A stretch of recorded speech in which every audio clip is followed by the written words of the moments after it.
It's 1996. There's no doom-scrolling. Let's play a shoot-'em-up instead.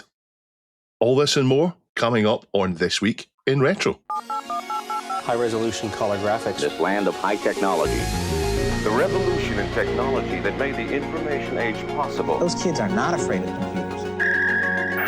Shmups Away. We discuss the history of the shoot-'em-up. 1996 really was a big deal. And Doomscrolling Defeated. Game Boy Advance is a healthier habit? And handheld Grand Theft Auto, along with retro mobile browsing, coming up on this week's show for the week of Saturday, the 21st of February, 2026. Up-to-date news for out-of-date tech. Hello, everyone. Welcome to another show. We are joined by a special guest. Now, this is not Spike from Buffy the Vampire Slayer, even though he looks exactly like him. This is DJ Slopes, also known as Dan from Slopes Game Room. Now, Dan, you've been on the YouTubes for a very, very long time, and you specialise, I think, in Sega, but also in wonderful Kick Scammer series. Tell us about yourself. Yeah, thanks for having me on. I'm glad that the Buffy story has lasted this long. Yeah, I've been along on YouTube for a while. My true love is Sega, for sure, looking into the history of classic gaming, with a heavy lean towards Sega, but I also find scammers on Kickstarter, Indiegogo, and GoFundMe. It's sort of my refresh myself content in between making the big history videos on gaming. You know, that's what Kick Scammer allows me to do. But you also started on a machine that's special to me and to Duncan, the Amstrad CPC. You don't talk about it a lot. Oh, I love it. I love it. It's oh mate, and I was so in love with the Amstrad CPC 464 as a kid. Nothing. I remember playing an NES, Mario on an NES, and then I was so in love with the Amstrad. I believed everything I ever played on the Amstrad was better than one of the greatest and most legendary games of all time. I convinced myself, but yeah. Yeah, you may not have been entirely accurate about that. But welcome to the show. Thank you so much for coming on. We have a packed show today, and I think we'll get right into it. It's time for another doco, guys. Yes. In fact, we should just rename my story to the doco discussion, because it seems to be my comfort zone these days. And it's double the comfort for me this week, actually, because no, it's not first-person shooters again, or even Outrun, although I do thank listener ANTH for letting us know that you can now play Outrun on an Apple Watch. Wake me up when you can play it on my Casio Illuminator World Time Watch of awesome battery life, 6 years and counting without a single charge. No, my other comfort zone is shoot-'em-ups.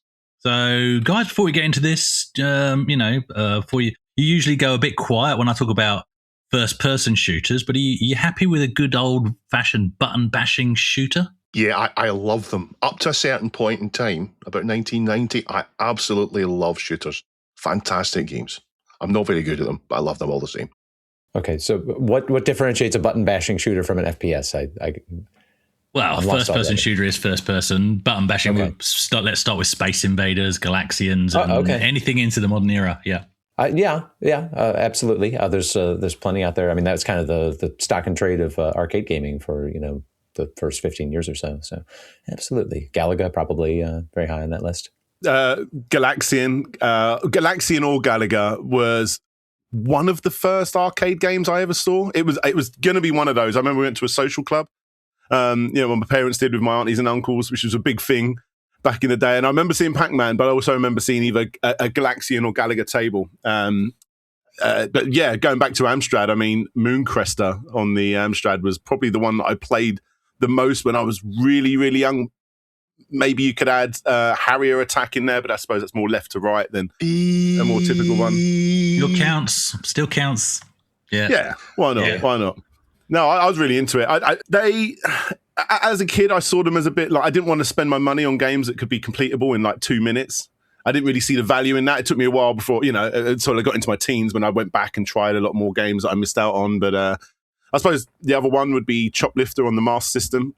Absolutely obsessed with that. I played that over and over again. That's still, in my opinion, my favorite port outside of the original arcade. Love that. Thanks to Happy Coding ZX, I've been able to watch and enjoy a great doco on the history of the shooter genre called How the Shoot 'em Up Genre Really Began by Ryan, aka Pixel Playback on YouTube. This 22-minute masterpiece charts the very origins of shooters from 1962 and the inception of Space War at MIT by Steve Russell on the PDP-1, through to more accessible products like Space Invaders in 1978. There's some vindication in this video as they discuss the almost impossible controls of Defender from 1981 and how even its creator, Eugene Jarvis, wasn't actually that great at the game. And that makes me feel a lot better. Go on, Dave.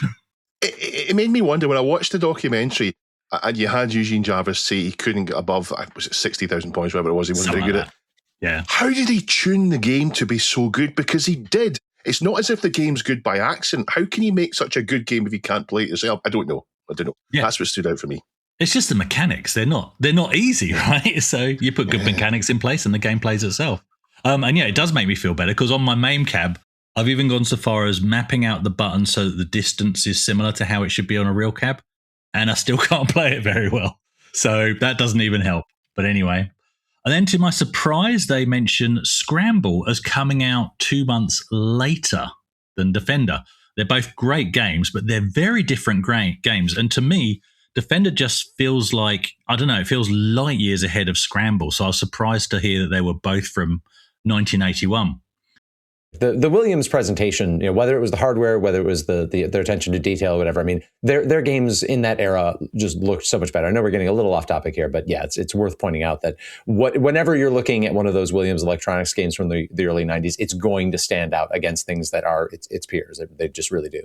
They don't feel. I mean, you've got vector games or XY games from that period, and then you've got the raster games, and then it's almost like Williams does something different than everyone else. They are so unique to the other games, Defender and Stargate and Robotron. They're so unique. Yeah, Robotron. Yeah.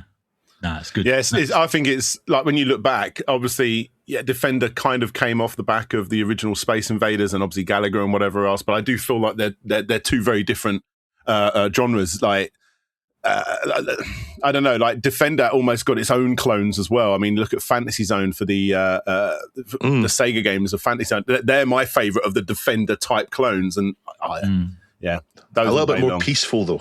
Yeah. Just a little bit. Defender's so frantic. They also mention Xevious from 1983, a game I've not played, but I was instantly hooked in the detail that they came up with as they relayed its influence on future games. And I could instantly see it from the graphics that they scroll in the video. Not just the other games that they mentioned, but ones they didn't, like Swiv, for example, which clearly pays homage to Xevious. In terms of the background graphics, you've got where the ship takes off and there's like the crop circles left over, and there's similar style crop circly graphics, alien graphics in the background of Xevious. And also, it's a really weird alien, but in Swiv, there's these sort of big metallic rotating blocks and your bullets ping off them. You can't shoot through them. They're almost like a floating barrier, and they are clearly lifted directly from this game. So I never knew that before. I won't spoil the whole video, as always. Please take time to watch the original, but they even highlight a kind of Defender clone for the PS4 called Resogun. It's a 2013 launch title for the PS4 that I didn't even know existed, and now I simply must play it. Although I did then check on the PS Store, and guess what? It's no longer available to purchase. Welcome to the future, folks. Anyway, they discuss games like Raiden, R-Type, and so many others, so please do watch the original video. And they cover many games you've heard of and some you may not have done in a wonderful timeline from 1962 all the way through to the modern era, and the genre still proving itself viable to this day. So, guys, questions to you, I guess. Even from this video, alongside what we've all played, I personally think it's a genre with plenty of sub-genres, which I think we've almost just touched on. Mm-hmm. So knowing you like games with depth, what's the appeal of a shooter for you? And if you've got any favourites to mention? Dan? Well, you mentioned Resogun there. I remember when the PlayStation 4 was coming out, and I was following all of the like the IGNs and all these other people that were talking about it. And a lot of the people, the games they were most excited for coming out on launch, one of them was Resogun, and it's a basic indie game, but it just shows you how great these games are. I mean, the same thing happened on the Xbox 360 when that came out, and everyone was excited about the new Forza game or the new Perfect Dark game. For me, it was Geometry Wars, which is, not too far away from, like a typical shooter. So for me, it's a typical arcade game. You just want to play it over and over and over and over again. And that's the appeal. And I think they're still making great games. In fact, I've got a little one to show off here. I got sent this the other day. I haven't played it yet, but another classic from the olden days coming back again, the Hyper Sentinel Fusion. There's so many. The indie scene is full of them still, so there's plenty to check out. I don't know if that answered your question, but oh no, definitely. You've actually reminded me. It's a bit like when the Jaguar came out, and all anybody wanted to play was Tempest 2000, right? Exactly. Which still baffles me to this day, but it's a great game apparently. Yeah, Jason. Well, you didn't have a ton to choose from on the Jaguar. That may have been something. You didn't. You did not. Facts are facts. Yeah. I agree. Geometry Wars, I think, was the first thing on the 360 that got my attention because, as I've sort of alluded to, I wasn't paying terribly close attention to consoles at that time, but I was GDC that one year that I saw it running, and I'm like, what is this? Okay. Oh, that's what we're doing on consoles now. All right. That's interesting. Twin stick, very Robotron-esque kind of shooter. As far as Xevious goes, the Xevious little start jingle is my ringtone. It's a bit piercing, but it's very distinctive. Nobody else is running around with the Xevious ringtone, and it overall makes me very happy, except when my phone is turned up too loud. I've always been a big fan of that game. If we're just counting any game in which one runs or flies or moves around or is a fixed, thing and shoots, like Missile Command could be a shooter if you want to call it that way. That takes in a ton of territory. Robotron, which Dave had alluded to earlier, that's a great one. But I also like, slower and more methodical games like Frontline and its quirky positional aim and shoot disc controller. I don't know if you guys ever saw that one over there. And Dan, did I hear you right? Did you refer to the term original arcade in Choplifter? Yes, I know where you're going with that. It's obviously an Apple game originally. Yeah. It was an Apple II game originally. There was a lot of ports of that, but when Sega got hold of it, they made it an arcade game, and then there were ports of that, so it almost like rebirthed it a bit. Yeah, that's what I meant. That's what I meant. Yeah, it is one of those unusual titles that moved from the home to the Pitfall Yeah, very few did that. It's one of those. Obviously, that Boulder Dash. There's very few others that went from home computers to arcades. Pitfall as well. Pitfall 2. Oh, yeah, of course, yeah. But no, I'll also add I find the Switch is a great system to get if you want to get lots of classic shmup titles. I spent a stupid amount of money on this Space Invaders collection for my Switch, and the reason I'd done it, and I don't know why I did it, and even today I still see it on my shelf. It came with Space Invaders plates. Plates? As in plates? Actual dishware, yes. Diana's wedding plates. Little plates, what is on they're them? Flowers, and for some reason inside the flowers, the little Space Invader. What am I looking at?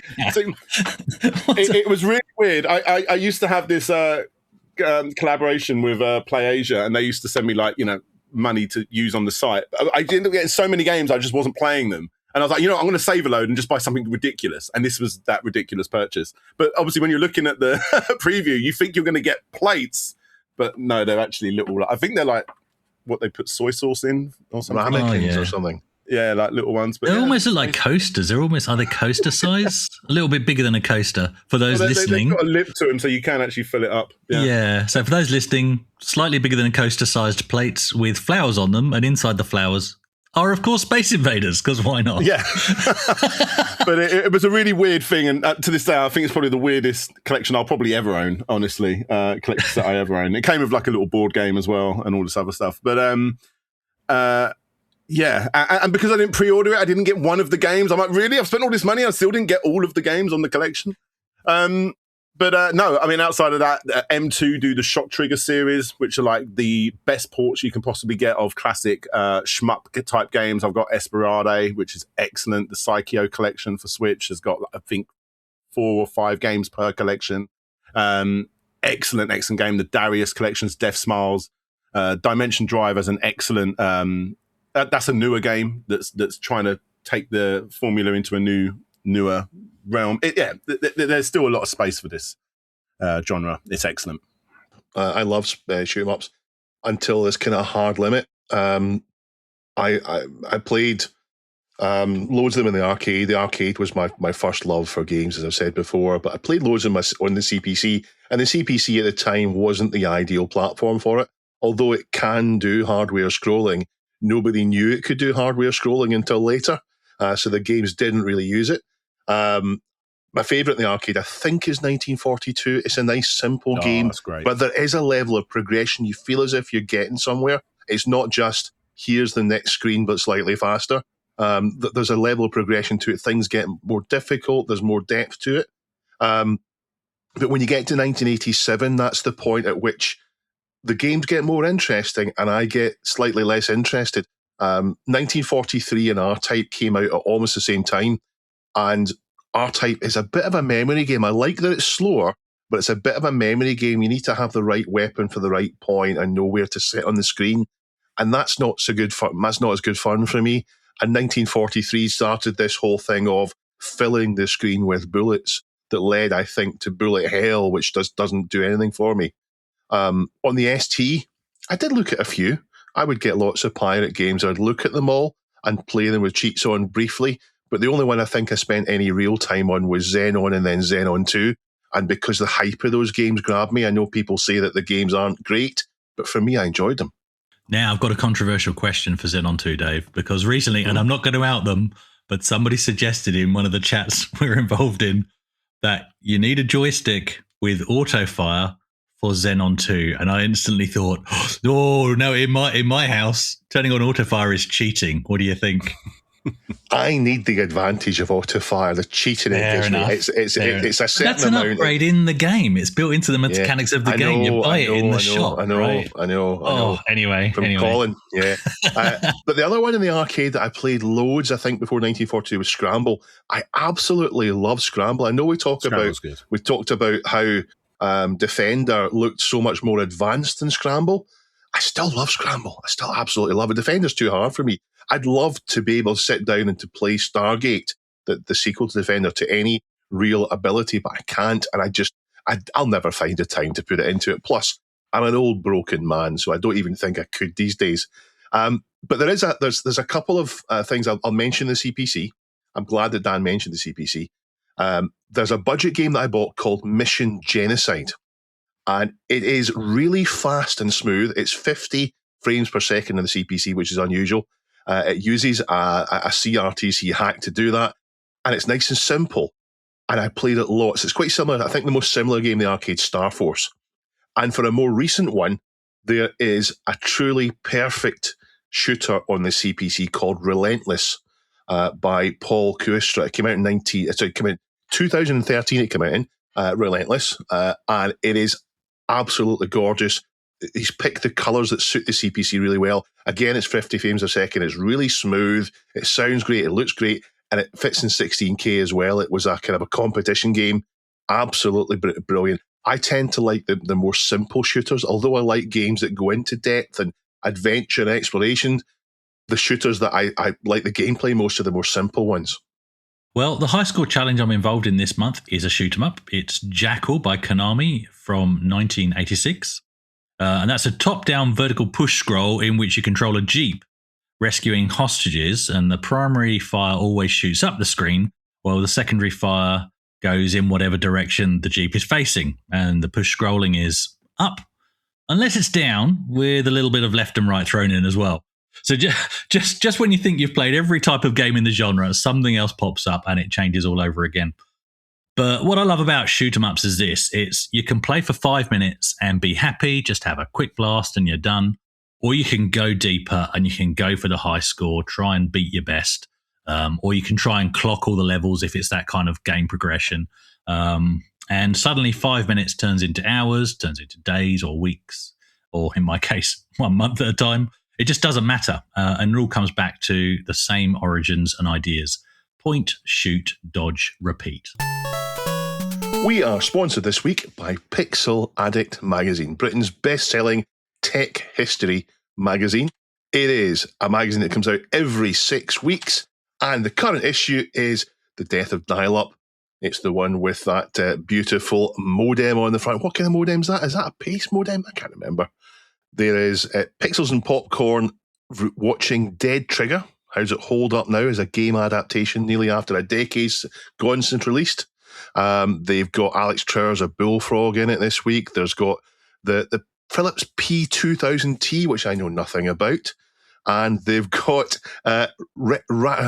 wrestling's Macho Man Randy Savage toy collectibles. Oh, yeah.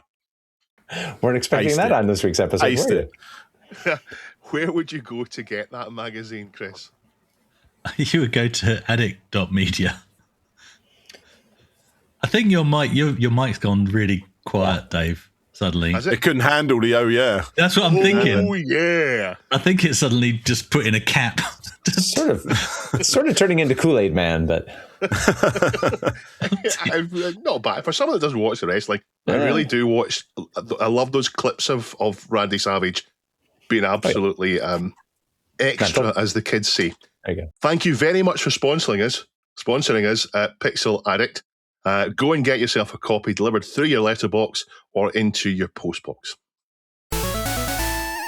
It sounds a little strange to say it, but even in retro, there is such a thing as recency bias. I mean, unless you're dealing with like quadrennial events like, I don't know, the Olympic Games or the World Cup, people tend to revisit history by looking backwards in multiples of 5 years. So in any given year, the events of, let's say, 30 years ago will probably get an evaluation and be made to seem very important.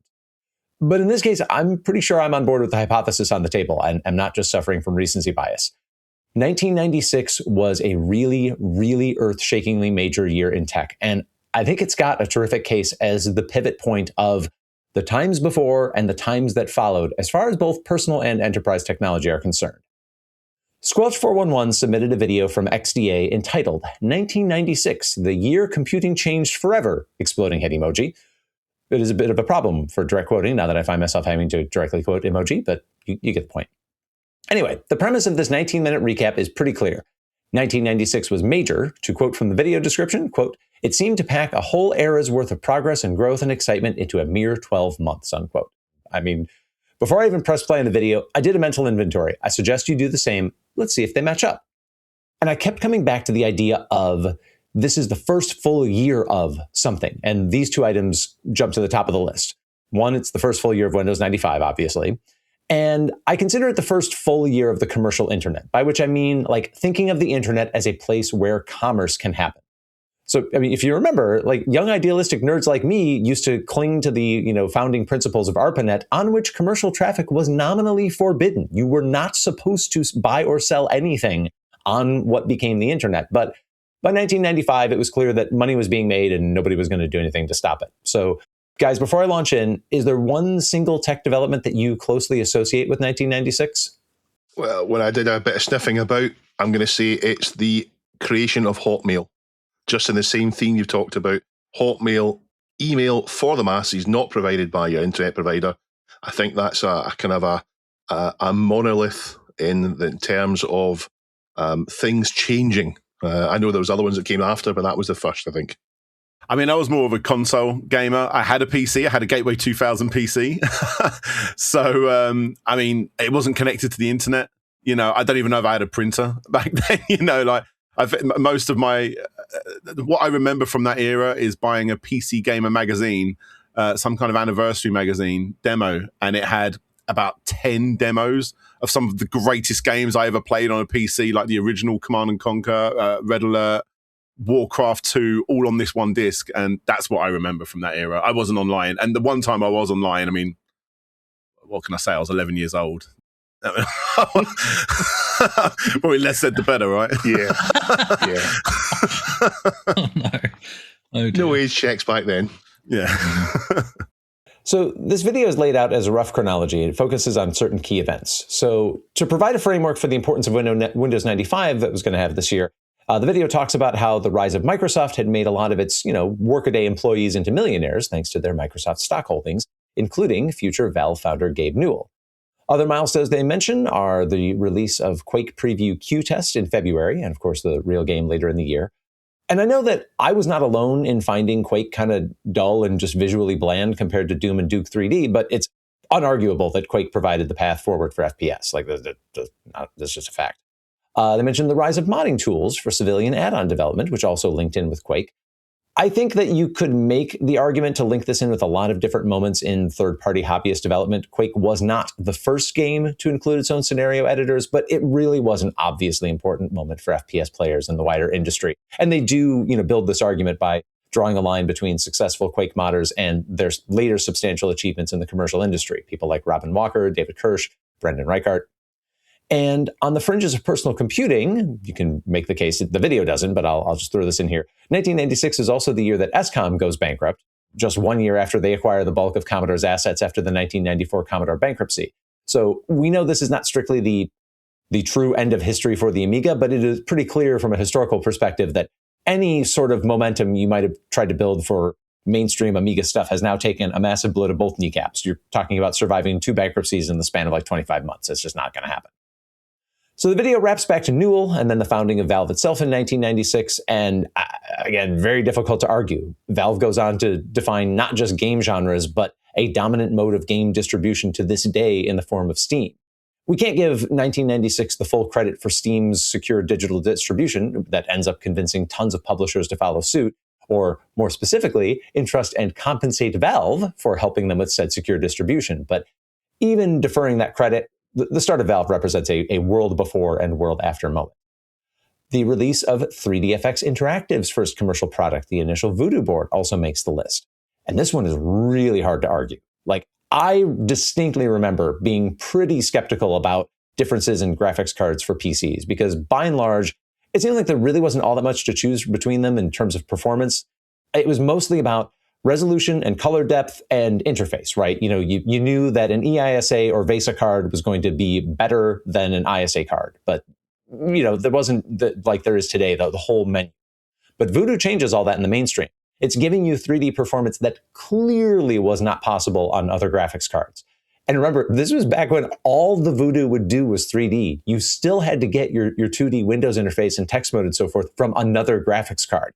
This was an upgrade specifically to provide you high-end graphical experiences on a desktop PC, and that really sets the tone for the GPU wars to follow. This is undeniably a massive 1996 milestone. Tomb Raider and its big gaming and cultural impact also get a mention. Honestly, I'm going to gloss over that. I'm sorry, Lara Croft fans. Nothing personal. You're all very important and valid. But I want to jump to one of tech's most incredible inflection points, which were the improbable maneuvers that rescued Apple from inevitable demise and irrelevance alongside Atari, Commodore, and almost every other computer tech heavy hitter of the 2 decades that led up to 1996. It is impossible to overstate just how hopelessly doomed Apple appeared at this time.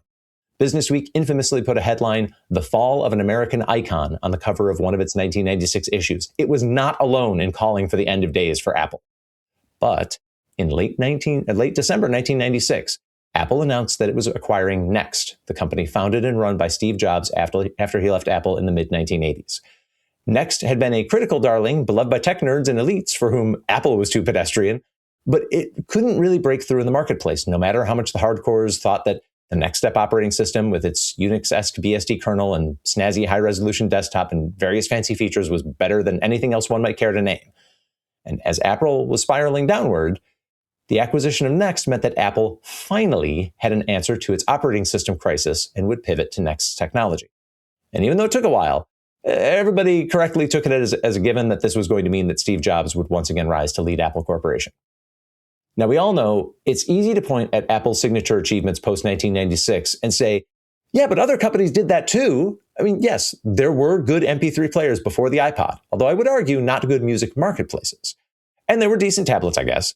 And there were other ways to get a Unix-ish operating system that regular people could use. And there were smartphones with app marketplaces. Although it is important to remember that for all people complain today about Apple App Store gatekeeping, it was crazy hard to get into many of the marketplaces on earlier smartphones because you often had to get approval from several different stakeholders, including but not limited to the cellular network provider itself. And Apple did not turn around overnight. Like this was not, 1996 was bad, 1997 was great. The issue of Wired magazine with the barbed wire wrapped Apple logo and the headline of simply "Pray," that came out in mid-1997 as things continued to look bad. But trillions of dollars in market capitalization later, Apple's second act was wildly more successful than its first, and that absolutely starts in 1996. So, guys, After hearing this, what do you think about the premise of 1996 being a singularly important year of the decade in tech, maybe even more impactful than that? I mean, obviously, yeah, the part you glossed over was the part that I was most in connected to. I mean, I'd gone from the Mega Drive, the Sega Mega Drive, to the Sony PlayStation. So, like I say, I had a Gateway 2000 PC, and I had like Theme Park and Theme Hospital and games like that on there, and classic RTS games. But for me, it was just like the big wow moment when I got to play games like you said there, like Tomb Raider. Resident Evil also came out that year. Wipeout 2097 is still one of my all-time favorite games. I was so obsessed with that. I remember going to the arcades and checking out games like Point Blank. Playing the Parappa the Rapper demo on loop. For me, I wasn't really in the PC space. I remember seeing stuff about it and being excited about it, but it's not my area of expertise at the time. I just remember it being like probably the biggest wow moment imaginable, from 2D to 3D. Like, we are in the future, and I don't think that's ever been replicated. Maybe when you first put on a VR headset was probably the closest thing that ever came to that, maybe, but I don't know. Just seeing 2D Mario turn into Super Mario 64, it was a mind-blowing era for me. That's my take on 1996. I was 21 in 1996. Is that a big deal, being 21, turning 21? I don't know. It was the last year that Tea in the Park was local to me. It moved. It's a huge Scottish festival, like Glastonbury, but the Scottish version. And I kept going even when it moved away from me. But that was the last time I could walk to it and then walk back afterwards. There was loads of good films coming out, Fargo and Trainspotting, for example. And Daggerfall, the second Elder Scrolls game, came out. It's probably the one you'd go back to, as the first one's not quite so appealing. But for the reasons that Jason said, it's when the internet went mass market. It's when not everyone was on the internet. I mean, don't get me wrong. I'm not saying that all of a sudden in 1996 everyone was on the internet, but everyone started to go on the internet. And within a few years of that, you would see people going to going to Walmart and picking up a PC and taking it home. That kind of thing that in 1995 you wouldn't have thought happening. So yeah, 1996 is a big deal. And unless someone wants to make a case for 1995 or 1997 that's convincing, I would say this 1996 is it. I think it holds water. I think you're right, Jason. For me, it's more personal leaps. So, because I couldn't really tie down when specific technologies were released, but it's more so when I got hold of them. And I'm going to blur the lines a little and stretch into 1997 to touch on your point there, Dave. But actually, in 1996, that's when I got married. So there we go. That's that one out of the way. But jumping from a 486 SX to a Pentium 100, that was a huge leap, and that was around this time. So that was massive. And I really see this as, in part because of Windows 95, it's the period where gaming within Windows became viable and normal, whereas before that, you really absolutely had to be booting into DOS to get things to work properly. Still a little bit in this era, but stuff was starting to work well in 95. And yeah, as you've already touched on this, at the top of this story, Jason, what I would call the public internet. It was around this period that I got my first modem. Put in for me, it was the Virgin disk, Virgin Online or whatever they called it, and off we went. We're on the line, and not really sure why. It makes me wonder. Eternal September, which was a few years before this, Eternal September's talked about as when all of a sudden all the normal people were on the internet and ruined it, and it's a little bit of a snooty statement to make, but this is maybe when the whole world got on. This is maybe when the real Eternal September was. The supposedly Eternal September was 1993 when AOL started giving out CDs and discs. Mm-hmm. But 96 is the year that they had their first really good web browser built in. So maybe this is a real Eternal September. Yeah. Squelch 411 also linked to a video looking at another technology that was big in 1996, the B-Box and BOS, from a company founded by a bunch of ex-Apple leaders and engineers called B Incorporated. The video is from PC World and the Retro Roadshow, and it takes a look at a still functional B-Box, which was a quirky mid-sized tower intended as a developer machine for BOS. The story of B really deserves its own feature treatment someday, but here's a short summary. B was essentially next, but not. It was largely led and populated by ex-Apple types, including former engineering head Jean-Louis Gasset, and they were working on a machine and operating system that would essentially keep all the things they liked about the Mac, but make it better and put the Mac concept back on the leading edge. So BOS featured multiprocessing at the operating system level back when almost nobody was doing that. It had a very, very nice file manager. It had a breakout geek port for hardware hacking, akin to all the GPIO ports that are left exposed on a modern Raspberry Pi. And it was looking like it was going to be the next big thing. And even as a nod to trying to take up the mantle of, we're niche, but we're legit, and we're coming for you, B used some Amiga 96 imagery as well, which got a lot of our attention in the year of 1996. And I actually used my Amiga report ties to talk myself into an invitation to the B headquarters for a personal demo of a B box. Anyway, B's main business strategy seemed to be to get acquired by Apple. This was a very good idea for both parties, since Gasset and crew knew full well that Apple did not have much hope of things like Collegiate Pink and Copland actually working. But the wheel of history did not click on that acquisition. Apple's money went to Next, and probably more importantly to Steve Jobs coming back to Apple. And after that, B kind of trundled along trying to carve out a niche for itself in industrial and embedded systems. They finally gave up on the PowerPC, which was the second CPU that they targeted, and they moved to Intel finally, hoping to get picked up as an alternative operating system that you'd pay money to own. But there really was only room for one massive breakout success of an alternative operating system for Intel machines, and it was Linux, and it was free. So guys, did you ever have any experience with a B-Box or a standalone BOS, or even just reading about it? So what you're saying is it's like Apple, but more Apple than Apple. You wouldn't get me near this. In 1996, I loved Windows. Yeah, it did not have the feel of like a Mac System 7. Did it not? No, okay. No, it was definitely moving in the direction of what that late 90s desktop was, that kind of, the Win95 and early Linux experience, but really good. Like the file system was database driven, so if you updated something at the command line, it would immediately update it in the file manager. Like it was really slick. Okay. I mean, in 1996, I loved Windows 95. I thought PCs were absolutely phenomenal. I absolutely loved PC gaming. You couldn't have persuaded me away from that. I was absolutely a element. Everything was fantastic for me then. I was playing MUDs online with dial-up, running up a huge bill in my phone. All the rest of it was great. Nobody else remembers hearing the B hype back in 96? Yeah, that's Japanese to me. I was like 11 or 12 around this time, Yeah. I was in IT at the time and I'd still not heard of it. So. Were you good at IT? Actually, no. IT was 97, 98 and into the 2000s, actually. So at this point, no. But forgiven. Yeah. B had a lot going for it in the fast-changing landscape of 1996, but to apply some non-retro slang, BOS was not him. In fact, 3DFX wasn't him at the end of the day either. But both shined brightly in the year of 1996.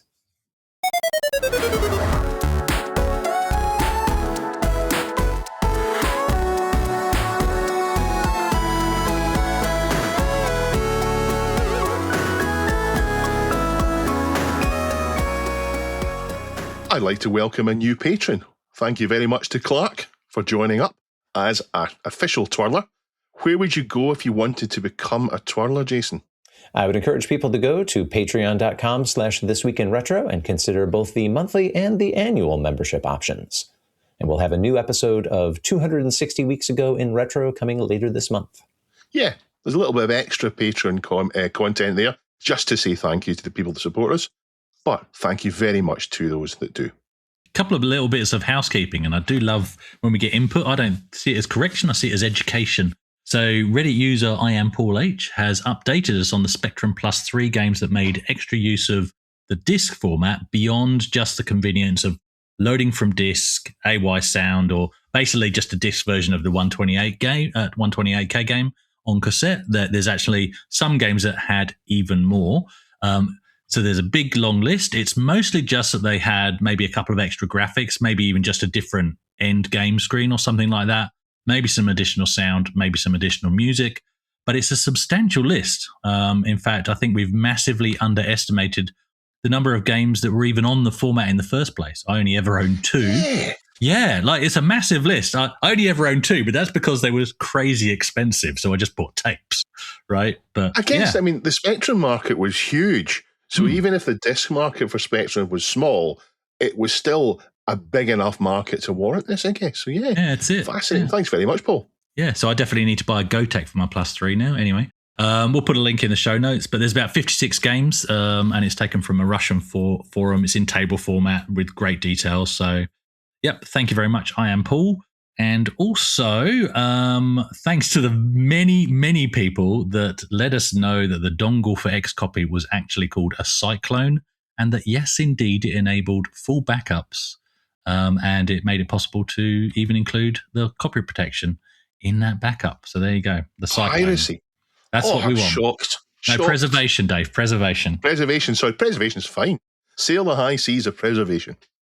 On to news and briefs, and it is too late to do proper justice in this show to the passing of Hideki Sato, the designer of almost everything Sega. The news came out as we were preparing for the show, a bit too late to be included, and I think we'll have something to say next week. Very sad loss. Thank you for letting us know, Christoph. Why do you? Dr. Local tells us that a GTA modder now has the original 1997 GTA working on modern PCs. And people have found that it works great on Steam Decks as well. And if you remember last week, we talked a little bit about the WAP web browsing experience on mobile phones. Well, Starcade 2084 linked us to a BBC clip about the year 2000 talking about internet email and the wonders of WAP. Dave may still need some persuasion on that front. Could have been wonderful. It wasn't. Unreal Tournament 2004 is now free. So thanks to Squelch 411, you can go to oldunreal.com and you can get the full installer for an absolutely wonderful game. I've got the DVDs on my shelf, though. And can you play it online? Can you play it online? That's the question. I'm sure you can. Sure you can. Hope you can. The Nabu computer is back in the news again. This is a Glass Almanac article about how 2,200 of them sat in a barn for 23 years to finally get sold on eBay for €100 each. Lots of them to YouTubers. Yeah, that is a good reminder. I still need to do something with my shiny new old stock Nabu that's been sitting in my basement for a while. What are you going to do with it? I'm going to build that Ethernet connector and run the things that you run on a Nabu, I guess. I'll let you know. Yeah. And so peek behind the scenes, Dave thought he was being very clever here and that this was going to be the first time that you would score points for your Outrun secret objective. But we made a last minute switch and Chris's story went first and he mentioned Outrun and like the first breath that he took. So it's not really your first Outrun scoring objective, but yeah, there's an Outrun emulator now for the Apple Watch. Yeah. So good. We've mentioned it run right out and check that out. Yep. Super scale sprites it does look really good. So Thank you to Anth Rogers for not only submitting it to the subreddit, but he's actually the guy behind the project. So he's made a video on it and done there. It's a really nice, it's a neat little thing he's done. It's a cool little thing he's done. And I had Jason's, I wrote a few notes for Jason to read out that I was certain would not pass his lips. Yeah. Your hostage statement department is satisfied. Yeah. There's like one day you'll hear Jason doing it and you'll see the little nuzzle of a gun at the side of the picture. Jason, would you like to pick something else instead? Redeem yourself by picking something else instead. Sure. G7VFY pointed us to an article from The Register taking a look at what may have been the last mass-marketed computing device based on a Z80. The CIDCO Mailstation, known in the US as the Earthlink Mevo, released back in 1999. These devices were small, mono LCD screen devices meant exclusively for email, news, other very light internet activities suitable for a machine running a Z80 and 128K of memory over dial-up connection. Now, like a lot of embedded Z80 devices, it turns out to be extremely hackable. For more, check out the Register's write-up. If you have some spare time, why not go to our subreddit and have a browse through the submissions there. Submit your own. Let us know what you'd like us to talk about. Thank you, though, for everyone who does that. There's a lot of you to do that. Thank you very much. Doom scrolling is a terrible habit, and I'm as guilty now as I ever was. And let's define it for anyone who's not heard it before. Doom scrolling is not how fast your 32-bit Visa local bus graphics card allows your 486 DX33 to play Doom. It is the habit of continually scrolling through bad news or social media or on social media news apps, even though the content is upsetting or it's depressing or it's disheartening or it's bleak. I'm terrible for it. If I'm waiting on a cup of tea brewing or a PC booting up, or if I'm going for a crafty log, then I will simply, by habit, almost just a muscle memory, get the phone out, and before I knew it, I'm doing it. And it takes up time as well.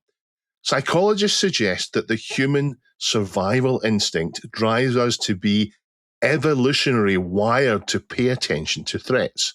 And of course, the platforms that we use are designed to specifically avoid any stopping cues, things that would make us stop and do something else. So we keep going, or anything that at all would stop us scrolling. Coupled with that, journalists, probably against their original aspirations to do journalism, journalists end up writing news that are designed to bait us, to click us, to make us to click, to alarm us, and to prey on those evolutionary instincts.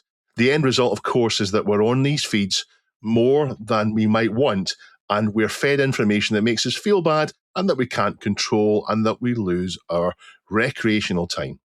And that's where a Guardian article submitted to our subreddit. And yes, the irony of using Reddit when we're talking about doom scrolling is not lost on me. Elk 1984 has submitted an article written by Michael Roberts on how he has defeated this monster. Michael uses a phrase, improving your digital well-being. And I think I might like that as a nicer euphemism than doom scrolling and mental health. Let's call it improving your digital well-being. He goes on to talk about how he's now started carrying around his old Game Boy Advance. He's playing Pokemon Fire Red, which, as he says, is a 20-year-old remake of the 30-year-old original games. Now, I've no experience of Pokemon at all, but I do understand the basics.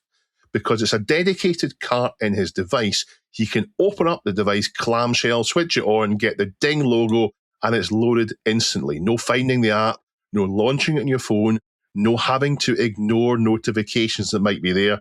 Michael will be playing the game in 5 seconds. And whenever he's finished what he's doing, when he's finished on waiting on something, he can hit start, save, confirm, and power it off and stick it back in his pocket.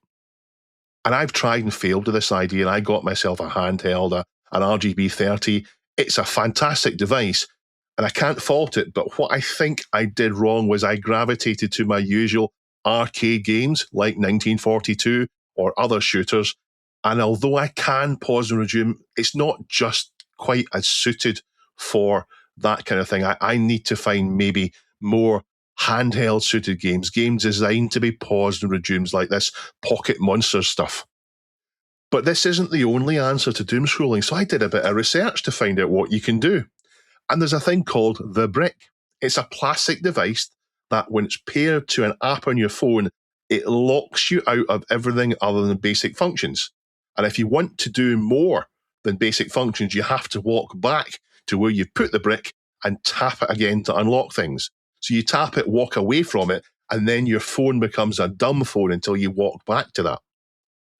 There are pocket-sized e-ink readers. So think of an Amazon Kindle, but a bit smaller, very much like a modern smartphone in size. The Books Palma, for example. So you can reach for this and read and avoid your feet. So you can be reading a novel, for example. Some of them are now notebooks, so you can take notes in, like the remarkable Paper Pro Move, which I think is a little bit bigger than a smartphone, but very much a handheld device.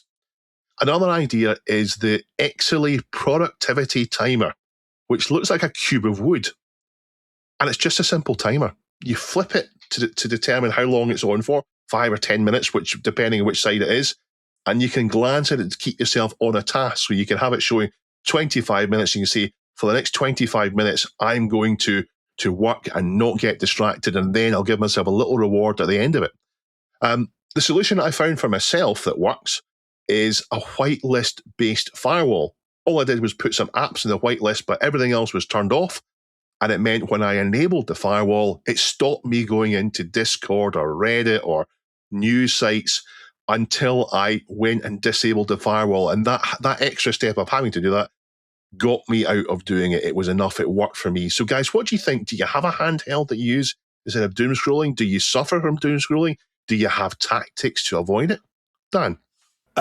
No, there's no real solution, I don't think. I also have fallen to doom scrolling. Even when I flick left, as soon as I pick up my phone, it'll take me to the Google News feed, and it's just full up with rubbish, honestly. I mean, the only thing I will say that I do is I make sure I click I'm not interested. I love watching new movie trailers when they come out, and the amount of fake ones nowadays, like a new Avengers trailer's here, and I'm like, no, it's not.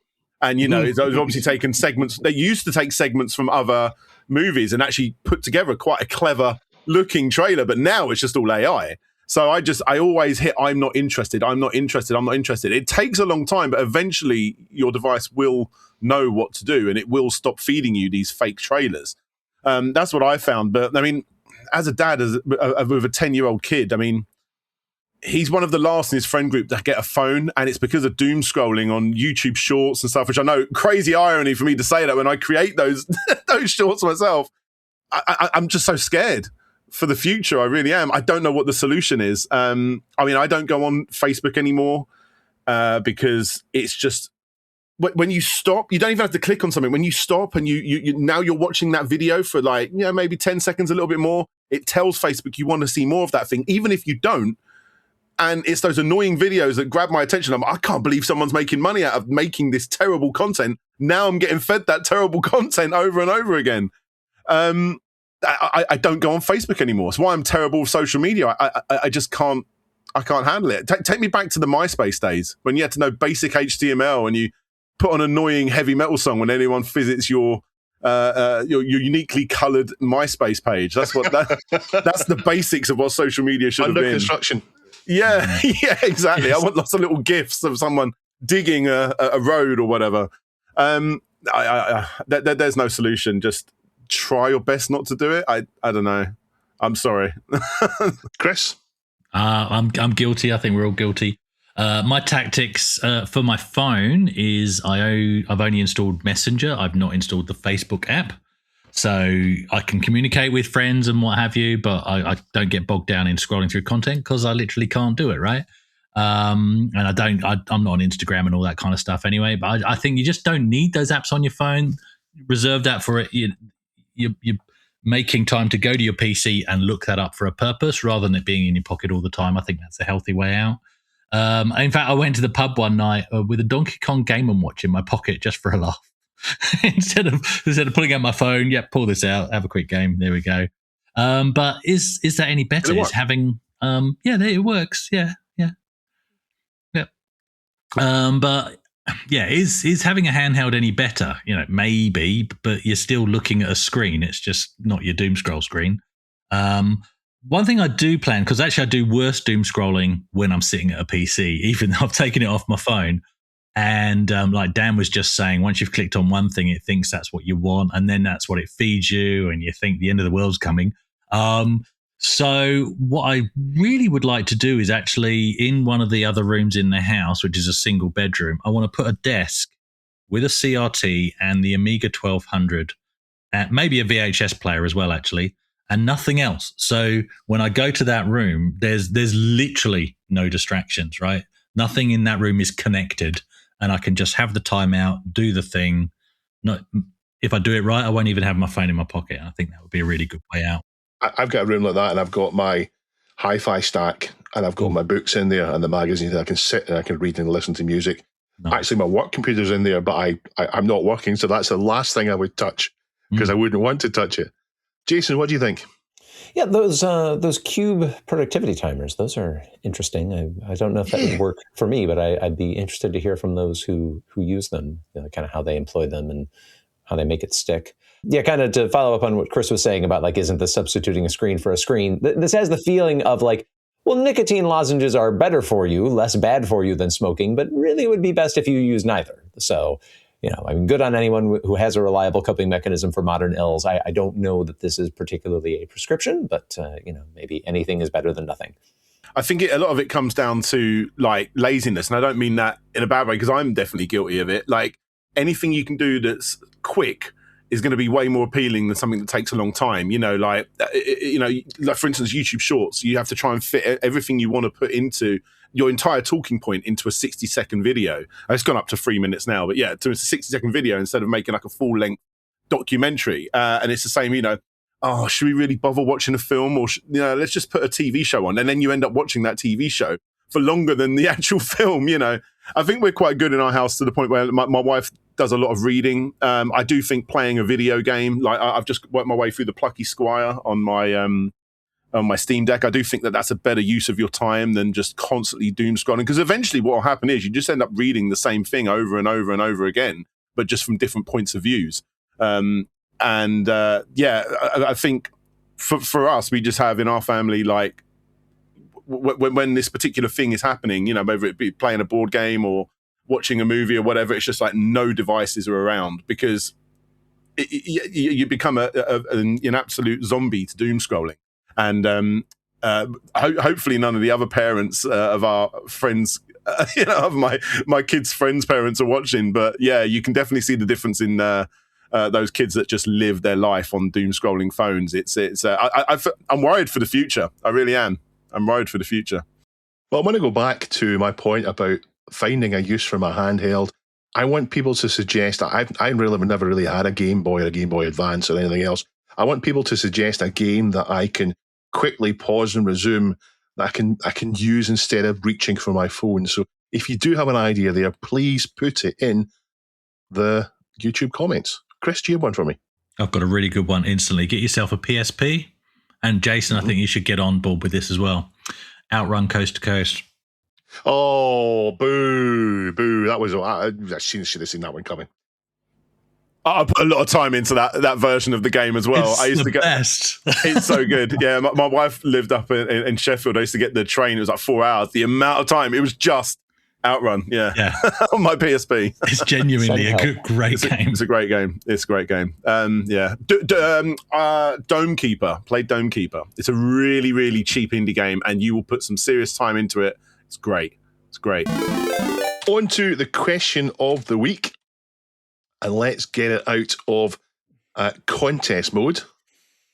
Last week, we asked you, what modern 3D game would you like to see turned into an 8-bit 2D platformer, going the opposite direction of Duke 3D, which was a 2D game when the 8-bits turned into, I was going to say, a modern 3D game.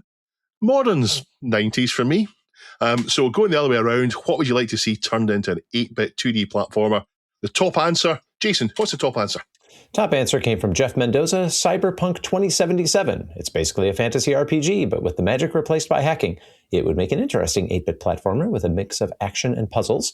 Also, the Cyberpunk look was cool when 8-bit machines were current, so you could have some nice pixel art. I'd love to see Bitmap Bureau take it on. Yeah. Chris? Nice. My boys will like this one because they like this game. Sir Drexel says, Borderlands, the cartoon art style would translate well to retro hardware, and the game isn't too complicated to work with, only 2 buttons. Weapon switching would work by shooting at crates like ghouls and ghosts. Gearbox made one a while back, which was from an overhead perspective, but I was thinking more of a side-scrolling run and gun like Contra or Metal Slug. Fantastic suggestion. Mr. Doe says Death Stranding in an engine similar to the original 8-bit Wasteland. Wasteland is what would, of course, become eventually Fallout in its first reinvention, and then Fallout in its second reinvention. So it did go 3D eventually. So this would be it kind of going back, I guess, sort of. There's a few other answers. Lots of interesting ones. Red Dead Redemption, sorry. That would be very good. That would be very, very good. They kind of did that, actually. There was Assassin's Creed games. Obviously, they're all 3D open world-esque, but they actually made free 2D, 2.5D type games. I think there was like Africa, Asia, maybe not Africa. Asia was one of them. They all played exactly the same after a while, but it was nice. And Tech Made Easy UK says Half-Life 3 confirmed. So there you go. We've confirmed it on this show. Do we have a question for this week's question of the week? We do indeed. This week's question is, what are your strategies for getting away from the doom scroll and the overly connected life? We'd love to know. I think it'd be great to share those strategies. Well, thank you for joining us, Dan. It's been a pleasure. Thank you for having me. If people would like more of Dan, what would they do? They just go to all of those different search engines and search for Slopes Game Room, and you will find me. There you go. YouTube's the main one. Go to that one. Thanks for joining us, and we'll see you next week. Bye. Bye Chris is bye. waving. Chris is waving. We're all waving. Dan's waving. Fantastic.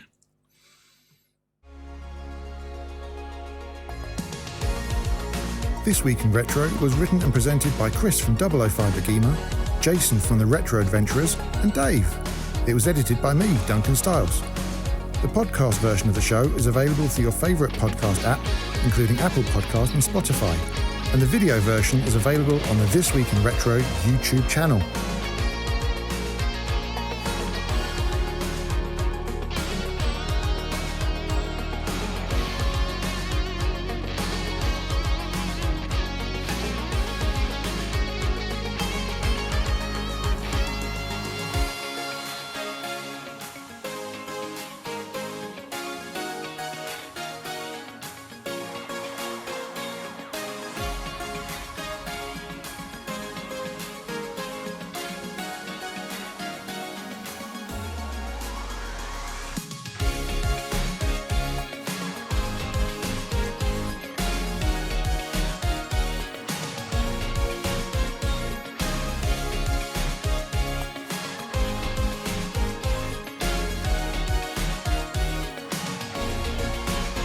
Join our community subreddit at r/This Week in Retro to suggest and vote on the stories we cover on the show. Please give us a like and subscribe to help us reach new viewers.